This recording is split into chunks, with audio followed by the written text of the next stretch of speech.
গুজরাঘাটে হারাইছি সকাল 11টার দিকে। তারপরে আর খুঁজে পাই নাই। সকাল দিয়ে পর্যন্ত আসলাম, নামও জানি না, এই যে জায়গার নাম জানি না।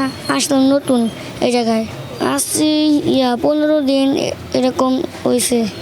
সিরাজ মোল্লা আমার নানার নাম, দাদার নাম খালেক টুকদার, বাবার নাম আবুল খের, গ্রামের বাড়ি ফরিদপুর, গ্রামের নাম শানিং গ্রাম, নানার নাম সিরাজ মোল্লা। আমার নানা বাড়িতে নানা, তারপরে আমার নানু, নানা নানু দুজন ছেলে মেয়ে, বড় আমার তো অনেক বড়, এই 20 বছর এরকম বয়স হইব। এরকম এই 4 জনই থাকে। আর আমি আসতে নানার খুঁজতেছি, পাইতেছি না নানার। আমি একটা ছেলে পাইছি গুদারাঘাটের স্থানে, ওই জায়গায় আমি কাঁচামাল বিক্রি করি। তারপরে ছেলেরা জিজ্ঞাসা করলাম যে ওর বাড়ি কোথায়। তারপরে ও বলছিল মোহাম্মদপুরে থাকে।